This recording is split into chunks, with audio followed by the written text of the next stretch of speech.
Hello and welcome back to the Game Pit. This is episode 203. I'm Sean and here's Ronan. Hello everyone, how you doing? Thank you very much for joining us. Now, you've been with us on the epic journey of our top 100 of all time. We just thought we'd do a sort of a follow-up cousin show, you like that, Sean, to what we did. There may well be some games that we missed out, and you might be saying, you're an idiot, how did you not mention this, how did you not mention that? We thought it might be interesting to look back over the last 20 years and pick one game each out of every year that was released in that year that we've never played, and we thought might be a contender for our top 100 had we had the chance. A little bit of a dig through what may have been, Sean. In other words, the Make Sean Sad episode. Or make Ronan think about that six-pack he never got. What might have... I could have been an underwear model, right? You listen, you've got a keg. That's all you need to know. I just think underwear models you don't have to look at the face, that's all. I was just thinking. Or an unusual hat model. Yeah, so that's what we're doing. There's not much more to it. Sean, kick us off. We're going all the way back. In this episode, by the way, we're just doing 10 years because it will take forever to do 20 years in one go. And then we're going to do another 10-year retrospective, later on sometime. Sean, we're going all the way back to 2002, before either of us had kids. So, the one for me from 2002 was Mexica. What it is, it's an abstract tile-laying game where you're making islands and you're surrounding things and a bit of area control in there. It's one that I've seen played at various lobster cons. Natalie has said really good things about it. I know Lloyd really likes it. Apparently it's very easy to learn, really good interaction. And I think what made it come to the fore for me was the reprint in, I think it was about 2015, where it actually looked like a nice game as opposed to just being a good game. So that's the one for me that I've missed out. Why have I missed out on it? Because of the original box. As I alluded to there, the original box just made it look horrible. The original components weren't great, but the reprint really put it on my radar. Still haven't quite got to it, but yeah, Mexico's my choice for 2002, Ronan. I have played it a few times, and I thought I knew it, and then Lloyd got it out quite recently, as soon as you mentioned him, and said, you know how to play this, don't you? Yeah. No. But it was quick to relearn. Rachel had never played it, so we taught her. It didn't take that long. What you'll find, I think, that by thinking you know how to play it, is that you don't actually know how to play it very well. And as soon as we played the four-player game of it, we all went, we need to play that again soon. Because it's got, beyond the mechanisms, the subtleties of the interactions and how you cut people off, it's absolutely cutthroat.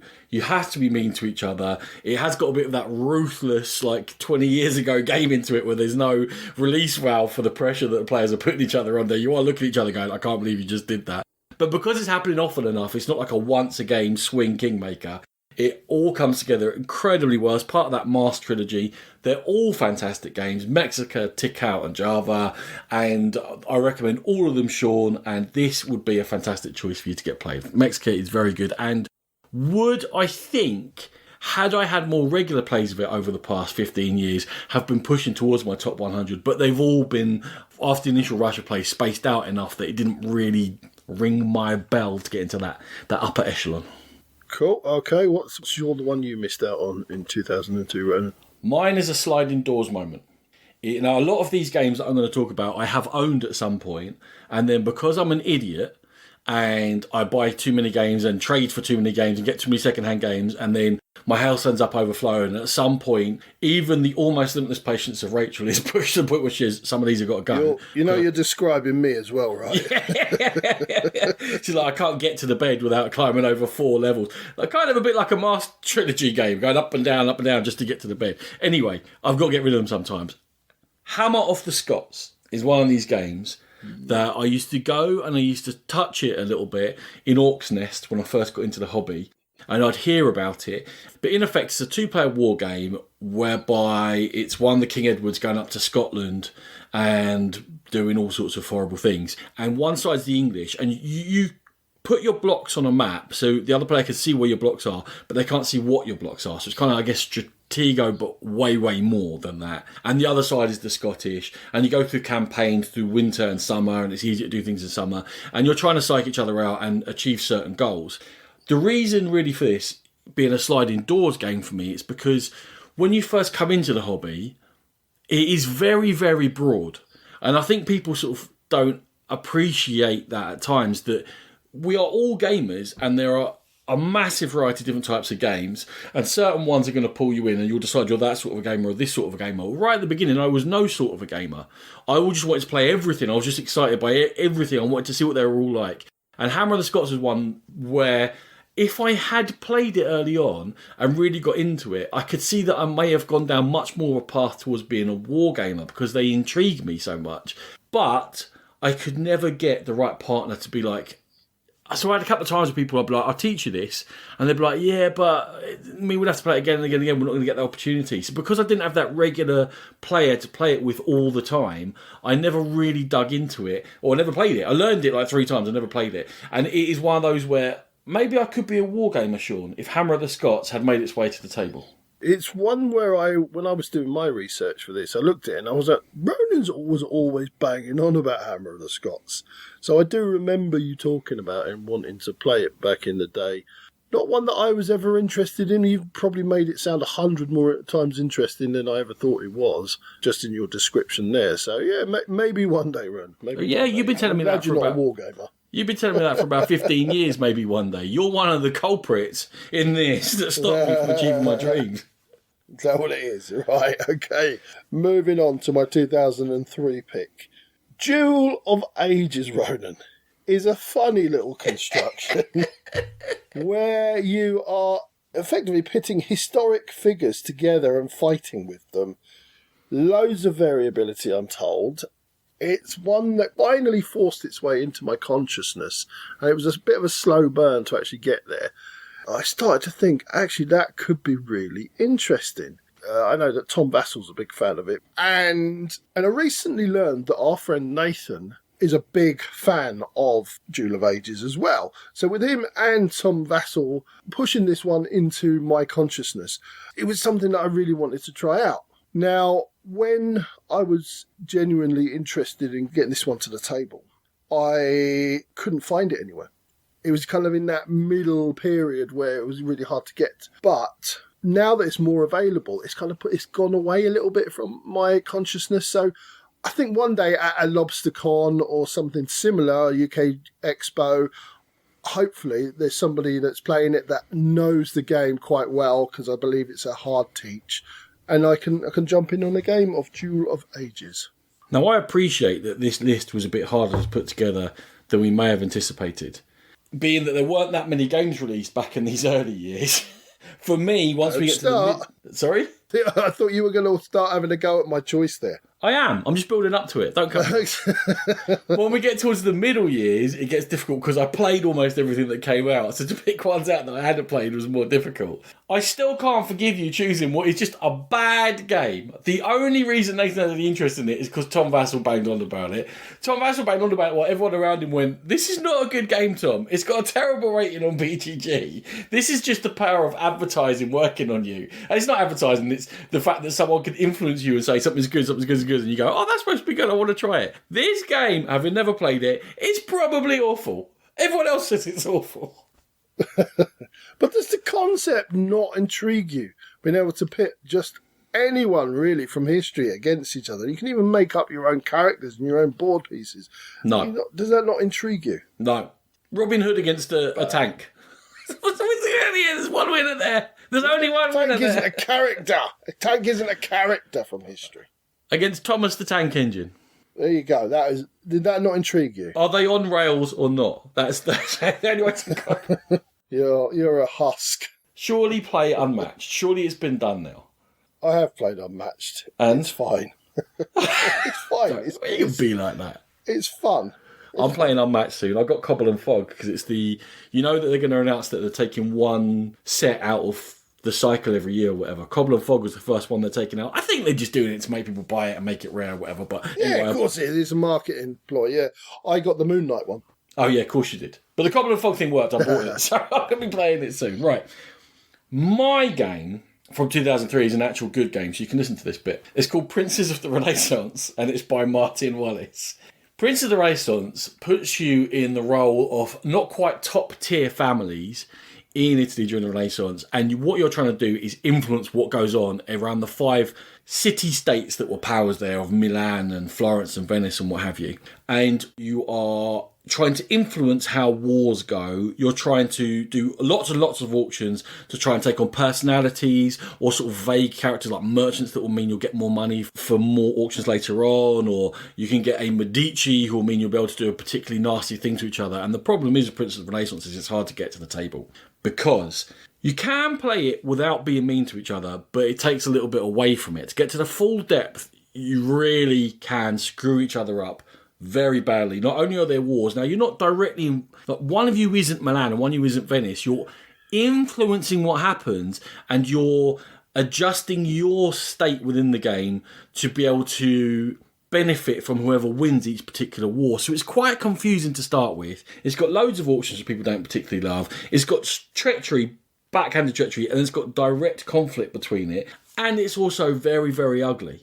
So it's a niche. It's the reason why I never bought it. And then it seems to have had its time by the time I came in and started wanting to play it about 4 years later. So to find a group that's willing to get into Prince of the Renaissance, take the hits, be mean to each other, probably spend a few games to really dig into the systems there, which are quite obtuse. It's not completely smooth. It's one of those Martin Wallace games where there are more ideas than there are functionality possibly, but yet can come out in the wash and be an amazing game. So still intrigued by Prince of the Renaissance, never had a chance to play it. I think it's quite hard to find someone who plays it anymore, but should the chance arise, I would like to.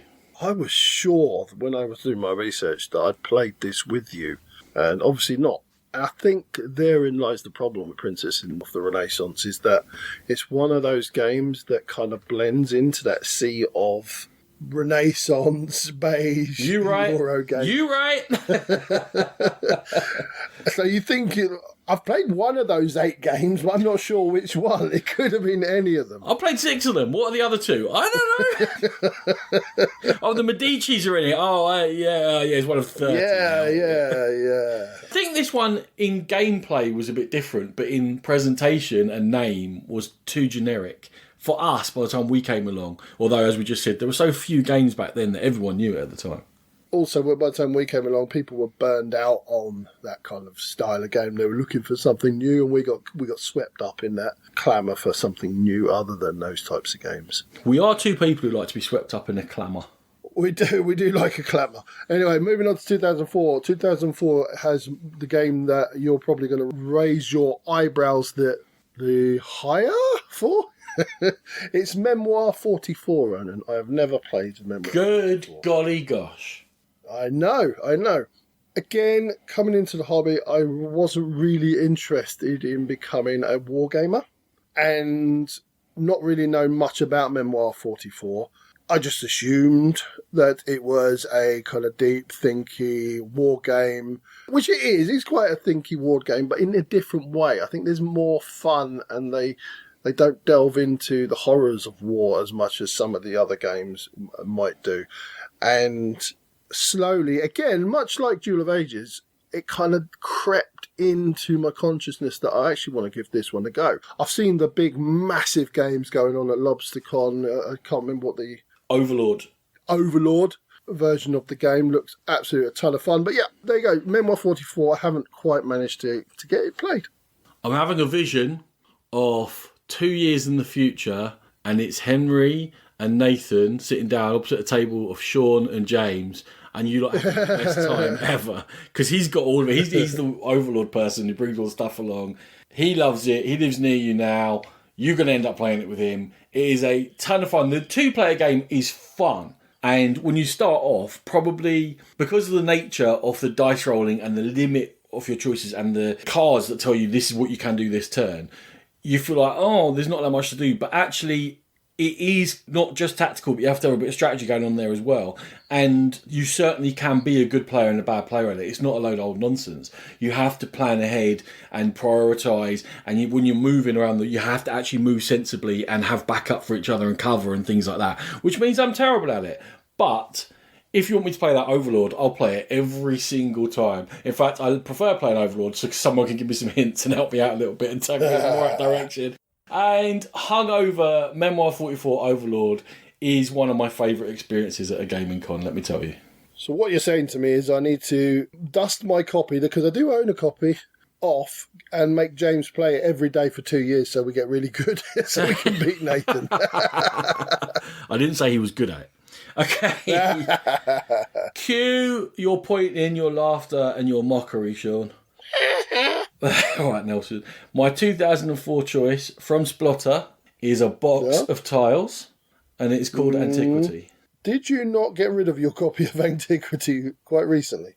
Oh, quite years ago, about 4 years ago. Oh, was it? Yeah. Was that not the one where you just stacked them all in the box? And How have you forgotten the story? You've told it a million times on the podcast.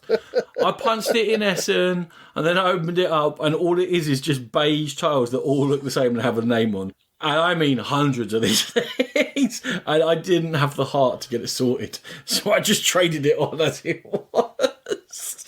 And this is almost another placeholder for every single Splotter game, because I could be wrong, but I don't think I've ever played a Splotter game, despite having interest. And in fact, one of them's going to come up when we do the next show as well. Really? I'd love to play Have you not played Food Chain Magnet? No, you bought it for me. I still haven't played it. It's still on the list. I want to play it. I got people playing it for the first time at LobsterCon, actually, surprisingly enough. This one, there's loads. There's loads of them I'd love to give a go at. Those people were playing Bus at LobsterCon as well because of the reprint. Horse's Carriage that just came out. I'm intrigued by it, but like all of them, it's really expensive. And it's a particular style of in-depth, finickety Euro that I'm not sure I'm going to love. I think I'm going to more be interested in than actually want to get into it, become one of my favourites. And when you're asking me to spend now 80 quid for a game with not great components, and I get why they do it and they got their fans and the rest of it, but it keeps me away. Because I'm not going to spend 80 quid in a game that I think, I'm going to be intrigued by this, it's going to be interesting, but I'm not going to love it. So with Antiquity, I did bother to buy it and then looked at it, and it genuinely, and this really happens, it was so ugly. I just couldn't be bothered to learn it. But I have had people promise to teach me Antiquity. I'm sure I mention that every 2 years on the podcast. It hasn't happened yet. It's one of those, we'll get there one day, Jobs. One day, someone's going to teach me this game. I'm going to play it and I'm going to love it. I'm going to be gutted that I traded it. But I did, because just looking at their games depresses me a little bit.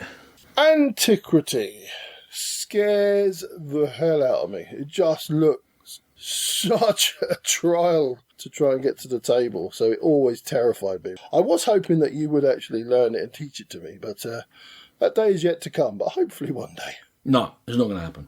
Right, let's go to 2005, Sean.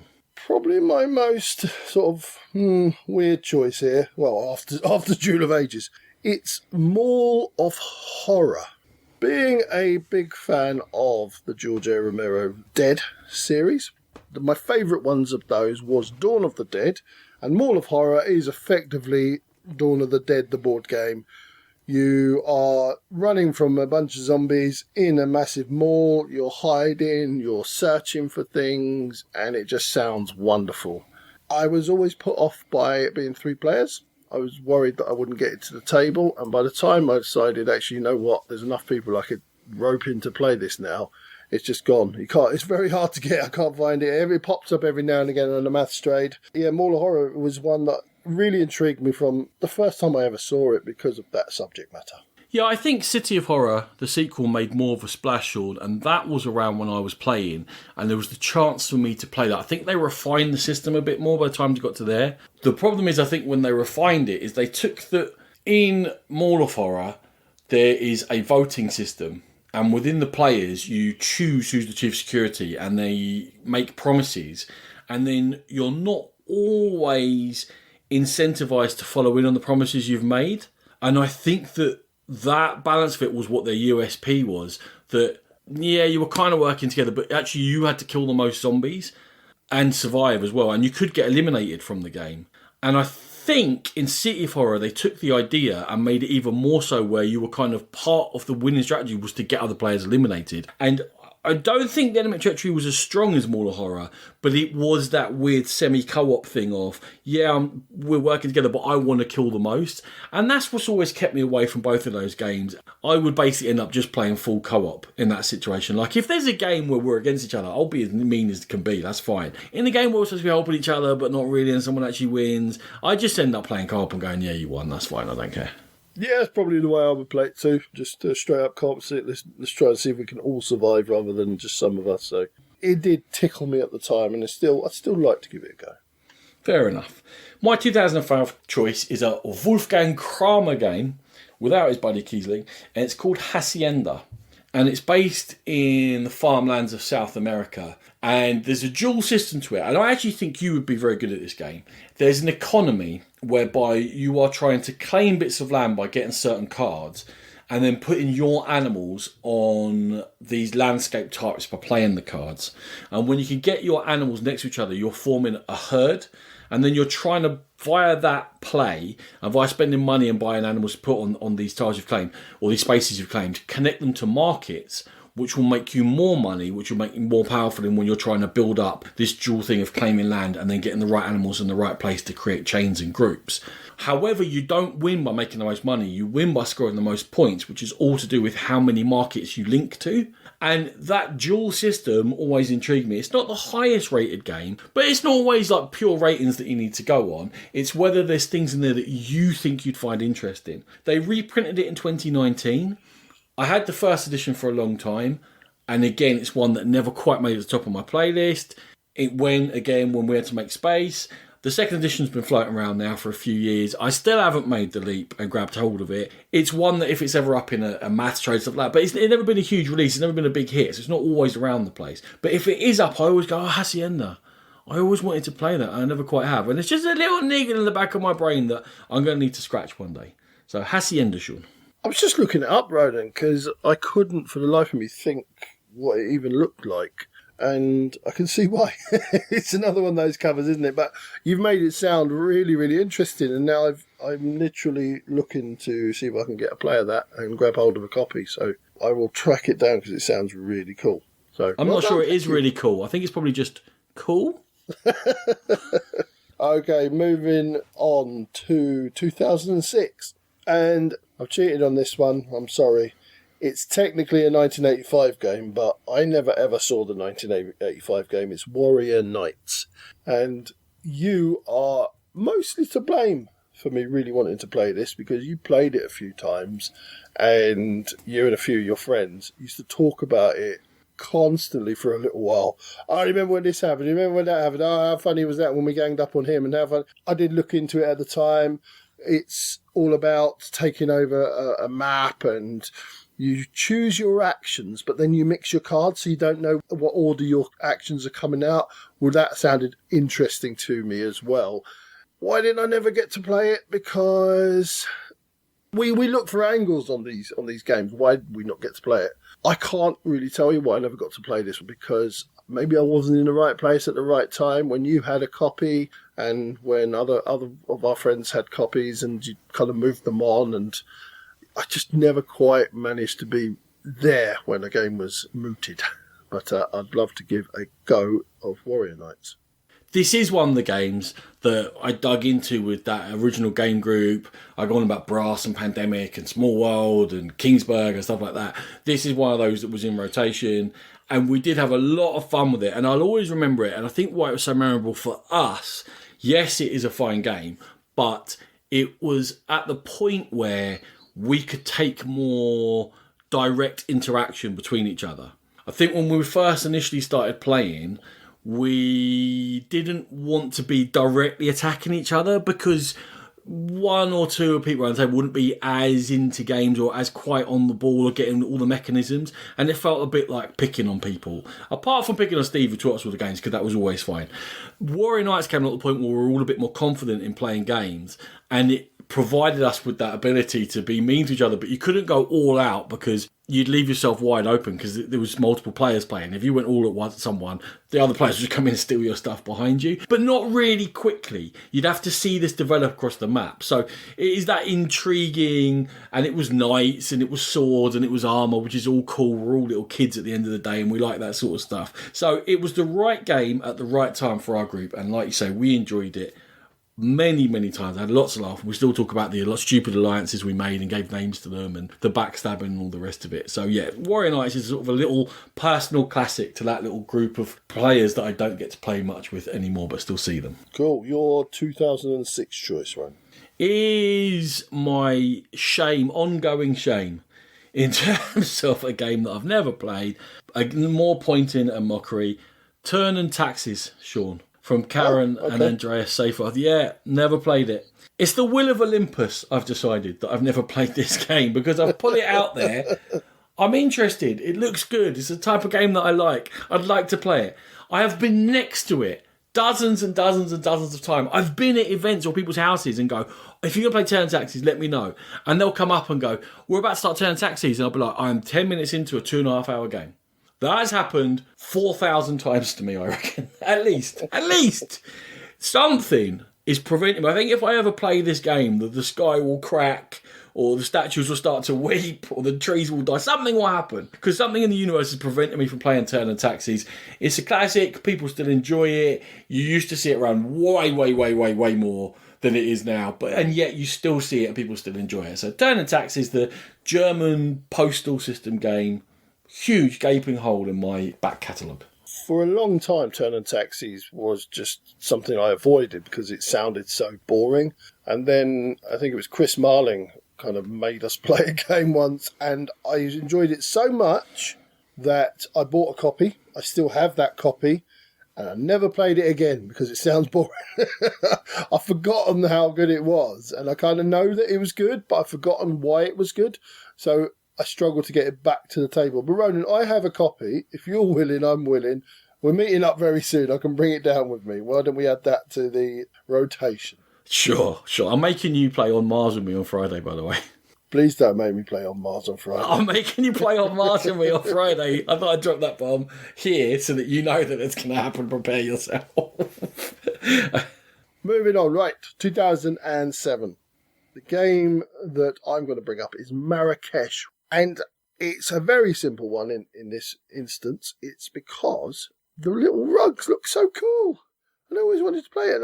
Every time I'd go walk past the table, I'd be like, oh, that's really cool. And then you'd pick up a little rug and you'd feel it and you'd wave it and maybe annoy them really much because it'd be straight off the board and they'd punch you. Very tactile, feely game. I believe it's a very tactical game. But what put me off it is that it's not the best rated game out there on BGG. I looked it up. It's 6.7. Well, it's not terrible. It's not bad. 6.7. It does have its detractors, and I think being the fickle person that I am, that's kind of put me off a little bit, but I'd still love to give it a go one day. That's Marrakesh. I've played it, but it was prior to login plays, so it must have been around when it came out. My recollection is nil. Not nil. I remember the little carpets. I know that it was one of the introductory games that went down very well for a long time at London on Board. That's about as much as I know about Marrakesh, so I couldn't even tell you whether I liked it or not. But yeah, great. Let's play it again. I don't. Sure. Your choice. My 2007 choice harks back to a younger, more idealistic, and a dreamer, Ronan. If you can remember back to those days, Sean. Someone who thought great things about the world. And I came in and I saw this game and it grabbed me completely by the theme of World War One still going in 1949 and both sides digging into the occult and finding these power sites and then fighting over sort of like a cavern where there's some whatever to help them. The idea of the occults and the German army back in the day and all the rest of it, but transported with a World War One sort of overlay to it. And it's a squad level mini skirmish game called Tannhauser. And that idea, another one of those boxes, it was in a big coffin box that you'd look at it in the game store and go, wow.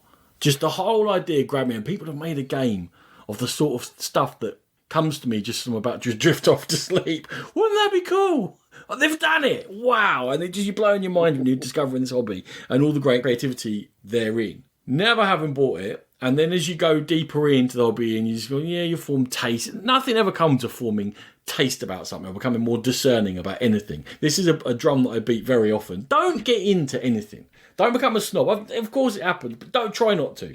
Don't become a snob about books, Ronan. You've done it. Don't become a snob about games, Ronan. You've done it. Don't ignore Tannhauser just because everyone says it's a bad game, Ronan. But I've ignored it, Sean. And yet it still remains there for me that I just want to have played it. It just is such a cool concept. Possibly poorly executed, but I still want to play Tannhauser.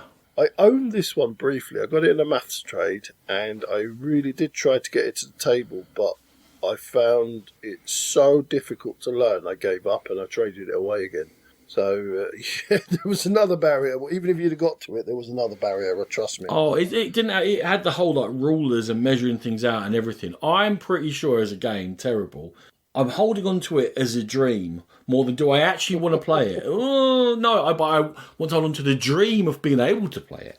Weird little story about Tannhauser. So I traded the game back, but when I originally got it, being me, I need expansions for this game I've never tried. And I managed to get this little tiny box. And it was like a kit expansion or something. And I bought it, and it was like the last one available in the shop, and I bought it. And I forgot all about it. Even when I traded it away, I forgot, I should have put that in the box. Oh, well, never mind. Chucked it in the corner. Reading later, people go mental, bidding like 50, 60, 100 quid for it. Comparing it was only a very limited print, and it went out of print very quickly, and people who had the game couldn't get hold of it. And they were going mad to try and get hold of it. So I sold it at a nice little profit. Yay! The problem with that story is that it fuels your lunacy. So like that one success is like, I better buy all of these expansions because they might end up being valuable. Not untrue. Anyway, 2008, Cosmic Encounter has been lauded by many people, but I've always felt that it's been more of an American... I know it's an Ameritrash type game, but I think it's more popular in America. I don't see it, and I haven't seen it being played in the UK that often. And that's one of the reasons I've never got to play it. And also, you need to play it with a massive player count. It seems like the type of game that I would have a lot of fun with. There's lots of interaction, lots of negotiating with people, variable powers, and I've heard great things. I've heard terrible things about it as well. But it just seems like the type of game I would play. But the number of people required to play and the fact that it doesn't seem to be that popular in the UK has been the reasons I haven't played it. At what point do you think that I need to do an intervention to prevent Tom Vassell from controlling your whole life? I knew you were going to say that. I knew you were going to say that. There's a reason I say that. That's because Cosmic Encounter is an absolutely terrible game. Okay. It's awful. You don't need a massive player count, by the way. You can play with like 4 or 5, whatever. Can you? Oh, yeah, totally. Yeah, I'm totally going to see what the BGG rating is. It's 7.5. I just checked and I was disgusted by it. Just so obviously not a terrible game. Look at the BGG rating for Strike. Okay, let's move on. One of Lloyd's favourite stories is, and the same thing happened to me, is sitting there as the 4th player in a game, and it going first player turn, second player's turn, third player's turn. Third player does something, third player's turn, second's turn, first player's turn, 5th player's turn, the game's over. Yeah, and people thinking that's funny. And that's okay. And you can sit there for 60 minutes watching them laugh and guffaw and play cards and think, and then you're literally doing nothing. And then they go, oh, that was such a good game. You did notice I was here, right? Like I could have been a stuffed toy for everything that I did in this game. Everything you try and do, someone's got a card that counteracts it and you can't do that, and this is my power. I know the 17 card takes out the 73 card because it's a Tuesday, and it's just gobshitery. And it takes too long for the level of gobshitery that it is. Awful. You're wrong, but BGG says you're wrong, but carry on. I don't care what BGG says. I don't care. There's a few games in those rankings we can start talking about if you want to. Okay. My 2008 is the other one of those sliding door moments, but this one is for GMT games. Again, there's a lot of... I feel like this is almost a concept piece, Sean. Like, the concept of 100 GMT games is amazing. And I look at it and you go, that is so cool. My mental capacity for learning and getting into many GMT games is limited. And yet still they have made some of the finest games that I've ever enjoyed. Dominant Species and Time of Crisis and I don't know, whatever ones, the other ones that I love. They had a game called Maneuver, which was a hex map, hugely flexible battle system, which came with, I mean, like 12 factions or something in the box, and they all played differently, all had different units. And if this had been done by FFG over 5 years, costing $1,000 to get it all with minis, people would have gone doolally about it. But it was done by GMT with just chits and hexes and all in one box with an absolute ton of gameplay based around, I think, like Napoleonic era. So you'd have like the Hussars and the French and the Prussians and the whatever it might be. I had the box. I went through it. I learned it again a couple of times and just once again completely struggled to find anyone within my gaming groups who'd be willing to play it. But not play it once, play it again and again and again and again to get into the subtleties and get into it. And it's a problem with all two-player games, but especially if I get out this boring-looking box with like a hex paper map and chits and stuff like that, people are like, no, Ronan, it's not happening. So Maneuver is one that I feel like you could play 1,000 times and still enjoy, and was incredible value for money and has rave ratings about it. And anyone I know who's ever played it rates it highly. But I just couldn't talk anyone into playing its poor, ugly-looking self.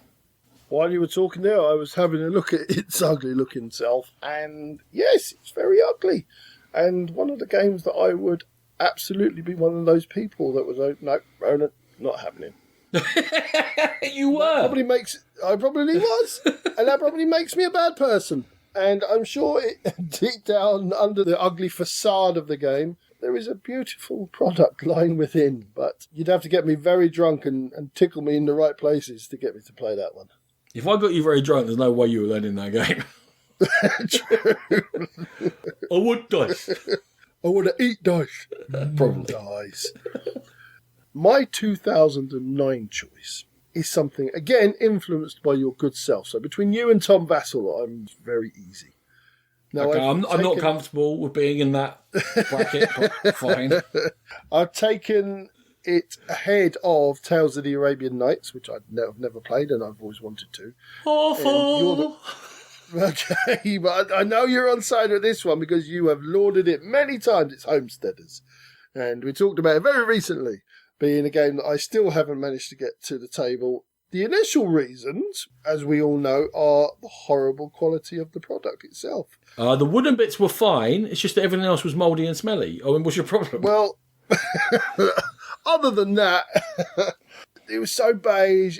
The original versions just looked so terrible. I just couldn't ever imagine myself enjoying it. And you've banged on about it so much that you've just bludgeoned me into submission, and I really want to give it a go now. So Homesteaders is my 2009 choice.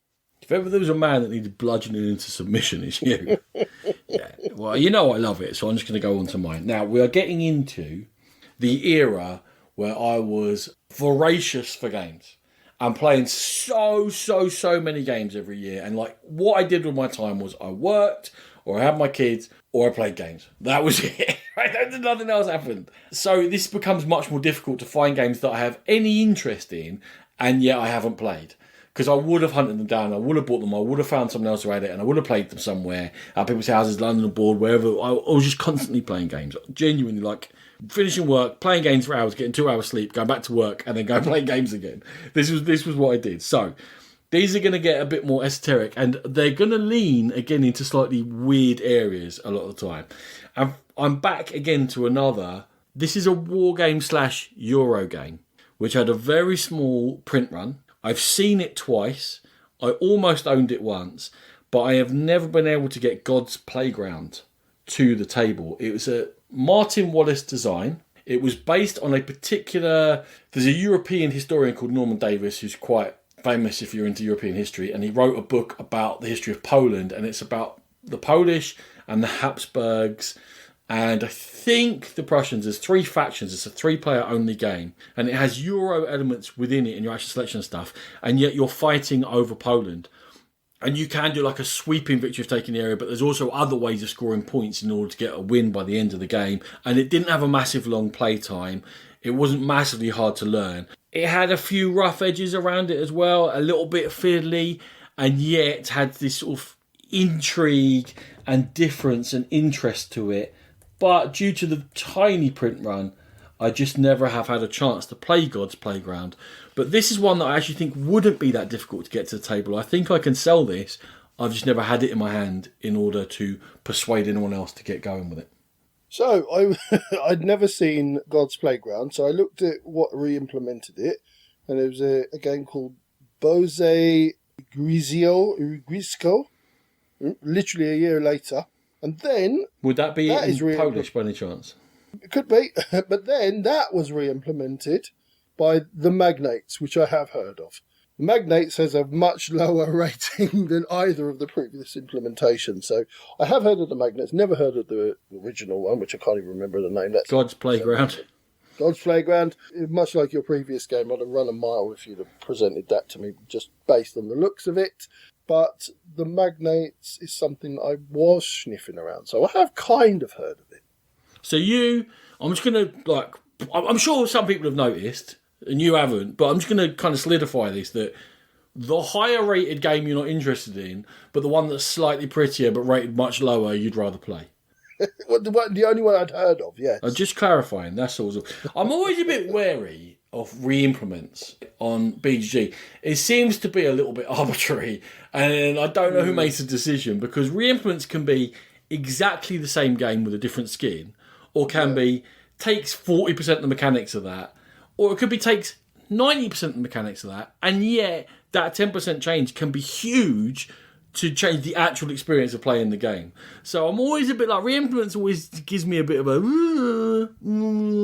I think you are absolutely right to question it, because Martin Wallace isn't the designer of the Magnates. It's Jaro Andrusevic and Vadlek Guemini. So they might have taken the idea or the heart of it and then put it in, and they might have said, we credit God's Playground because it's inspired our design. And then someone decided, well, that's a re-implementation. Well, he should be credited there. And re-implements, I'm not touching that. I agree.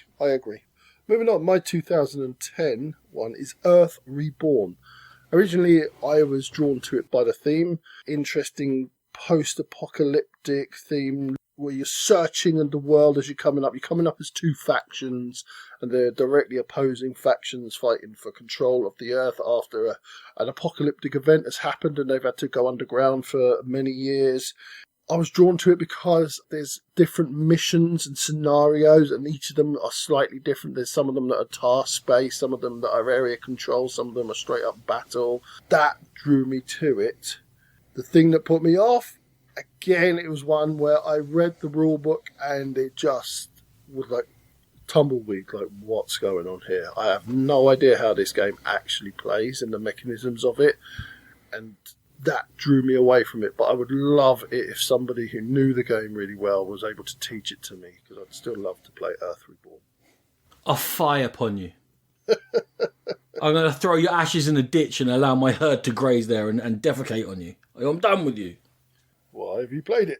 I had it. I'd say it was my number two choice for this slot. I tried to get you to play this game for about 4 years. I don't remember that. You're going to love it. You're going to love it. Look at the theme. I don't like conflicting games. Sure, it's amazing. Look at this. I know it's hard to learn, but we have to play it a few times. This is a theme for a lot of my games. We have to play it a few times to get the most out of it. I don't like conflicting games. I had it as well. Chris Marlin gave it to me in a trade.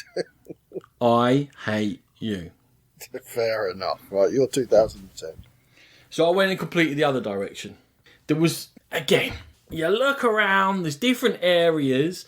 At London on Board, there was a fairly healthy 18xx community, which I nibbled round the edges off. I played the one that's sort of 18xx-ish, Ohio and something. Some name of a railway company. Yeah, I know there's probably like 100 games that sound like that. And I was like, there's a lot of maths, and I got absolutely destroyed. And the people who taught it didn't teach it very noob-friendly. We were basically bodies for them to destroy. But, okay, I was like, I guess there's something in here. And again, I was playing so many games, but I just wanted to play everything and see everything. There was a game released that was, this is a Euro 18XX hybrid, which will, if you're a Euro player, give you the launch pad to understand the whole stocks and movement and route building in 18XX without you getting smashed by someone, because there's Euro bits to it as well. And if you like that element, then you'll be able to have some sort of basis to move on to 18XX. So again, this is a door that I never stepped through, but I'm sure... See, myself and a guy called Jay, who used to go to London Board, talked about it, and he said he's going to buy it, and we'll play it together. And then weren't at the same London Board for a few weeks while he taught a few people. By the time I caught up with him again, he taught it like 8 weeks in a row and was like, no, like I need a break from this one, Ronan. We'll play it again in a few weeks. And it never happened. And I haven't told you the name of the game, have I? No. It's called... Went on about 18XX. Yeah, it's called Poseidon. It was set in ancient Greece or classical Greece. And it was about... Rather than having the stations and the cities in America or wherever for 18XX, it was the city-states. And the routes you were making were naval routes, and you were making money, but also you had a bit more Euro sort of stuff going on in the background. And it all played in under 2 hours. And it was done by Lonnie Orula and Helmut Oli, who are Euro designers and stuff. So I still kind of would like to play Poseidon to at least give me a better understanding of that sort of stock system and things, which I've only ever tickled round and kind of broke my head because I'm simple. So yeah, sorry, that was quite long-winded and I should have said the name of the game. Poseidon is the game. a weird little sort of star of its own for a few months in 2010 that's faded away. It's like a one-hit wonder from 13 years ago. This one I do remember, and I remember actually I did want to play it at the time. It was just when I was starting to sort of be aware of things like Board Game Geek and things like that. So it was around that time, and it did make a little splash and disappeared quite quickly, but it did seem quite interesting, and I definitely wanted to play it at the time. I think I was a little bit frightened back in 2010 because I was mainly playing Ameritrash style games with the odd Euro thrown in from our friend Steve, who forced us to play some brutal Euros, which put me off Euros a little bit. Yeah, I'd still like to give this one a go, Ron. It's a good choice. I'm not sure they were brutal Euros. I think we were just so bad at them that it felt brutal. Yeah, they were brutal in that they were way above our sort of level of the time. We were just hosed every time by Steve. For years. It still hurts. It still hurts. Right, last one of the episode from me, 2011.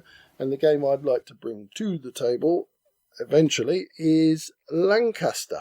What brought me initially to Lancaster was the product quality. It was a Queen game, and it looked like really nice bits and nicely designed board, what have you.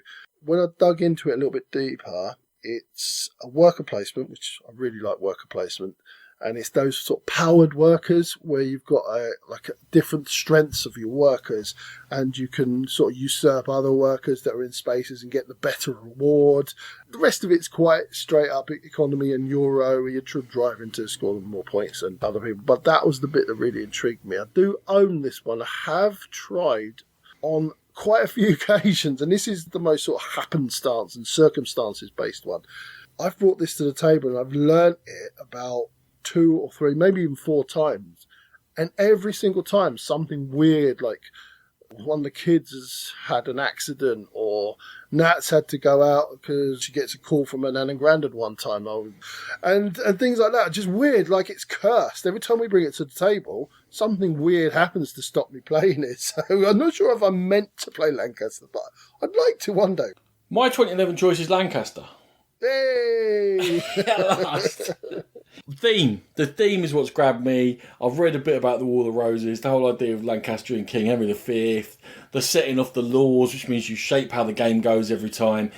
It is, Sean, going to be reviewed by me this year. I've got the plan of the older games lined up. It's in there. I will soon be playing Lancaster by hook or by crook. It's going to happen. So I'll let you know when it's going to happen, because let's coordinate so we play it roughly the same time. I'm mad for it. I've been mad for it for years. And again, one of those ones where people have played it around me. My friends have played it. I just have never been there for those games. And I go, oh, do you want to play Lancaster? Oh, we played it last week. Why? I was going to say, hopefully we play it together, but you don't want me to to be sitting around the table because your roof will probably fall in or something. Did your curse and never been able to play it? Don't know what you're banging on about there. Yeah, well, you at least had one good choice in all there. There. So there you go, everyone. Those were the games for us that we missed from those years.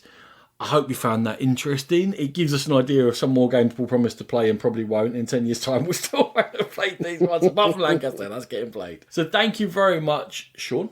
Thank you, Ronan, and thank you, everybody, for listening. And as always, we are very proud members of the Dice Tower Network. Go there and to the Dice Tower itself for gaming goodness galore.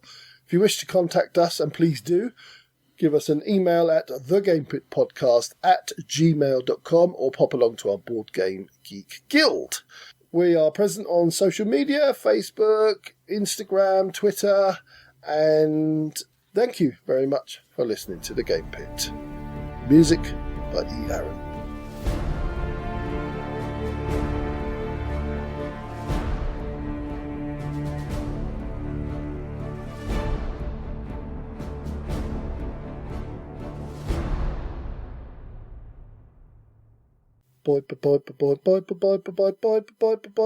Bye.